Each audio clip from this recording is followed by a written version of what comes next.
I won't be tired of saying this. Disconnect from everybody going nowhere. Disconnect. Many of you are victims of foolish, stupid association. Don't need it. That person, you may never see him again in the next 20 years after you leave. Why must he destroy your life? Young ladies, be warned. Be warned. They mess up your dignity. It is irrecoverable. Be able to tell anyone your association with me is not profitable, and I have my choice. Friendship is not by force, by choice. You will not miss your destiny through careless association. You are not important because of how long you live. You are important because of how effective you live. The value of life is not in its duration, but its donation. And most people are so concerned about growing old rather than being effective. The people who have impacted the world didn't live long. Martin Luther King, John F. Kennedy. I mean, these people who impact the world were not old people, but they lived so effectively that we cannot erase them from history. The oldest man in the Bible is Methuselah. He lived to be 969 years. What a guy. And the only thing the Bible said about him is he died. I would love to borrow some of his years. What would I do with his years? Some people just want to live long. No, it's how effective you live. My challenge to you tonight is to make this year look like 5 years.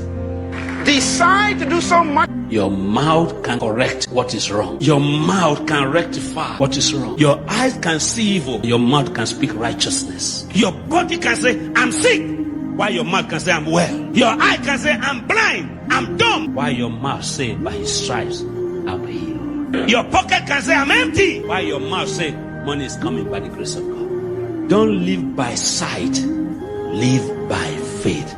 For the just shall live by faith. It's over. Nothing is over when Christ is above it. I say nothing is over in your life when Christ is over it. The reason you are thinking everything is over is because you don't know Christ is above what is above you. Anything higher than you is still below the feet of Christ. We were not born again to be burnt. We are born again to be born again. That we may live in peace and joy and happiness. That we may testify the King of glory is alive. And because he lives, live also. You can prophesy ahead of time what you want to happen ahead of time, and God can bring it to pass with your mouth. I'm learning to talk like that. I'm learning to say, what I bind on earth is bound in heaven. What I lose on earth is loose in heaven. Christianity is not for seasonal use. It's for daily use. And make the word of God your daily language. We are told by the Bible, what we bind on earth is bound in heaven.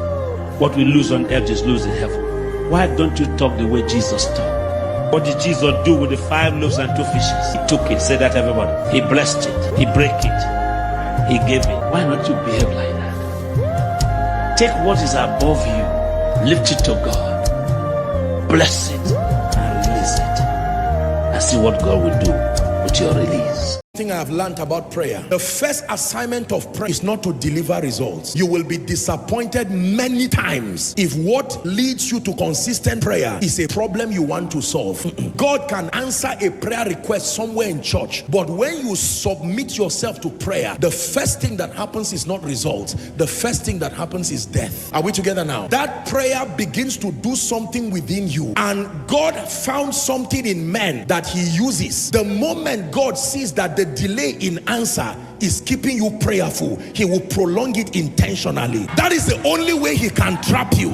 I know you won't believe what I'm saying, but it is true. Listen, look. When experience is your best teacher, then progress is imprisoned. Experience could be a curse. I've been taught by my parents years ago that experience is the best teacher. I don't believe that anymore. Experience could cause you to stop progressing because you keep judging your dreams by your experience or your vision by your experience, and you end up saying, I tried that before, or I never saw anyone do it that way. And you begin to use your experience to stop your progress. This is why God always makes history with young people, because old people got too much experience. You all remember the story with David and Goliath? The problem with Saul, who was the king, was he had experience, and he tried to put his experience on David. He told David, wear my armor, wear my shield, use my sword. David put it on. David said, this thing is too heavy. And he went out and fought the giant. It's something the giant never saw before. A slave. How do you fight a rock with a sword? God will normally give you instructions that destroy your experience. Think about it. Some of you are thinking some things this year that God wants you to do, and you are so afraid because they're telling you everything that will not make it work. And God is saying, I didn't ask you to consult with them. First, I want you to say yes, you'll do it. Then I'll move some wise men from far countries with the stuff to bring it to you. Living by faith means you do not decide how it's done. You simply decide to do it.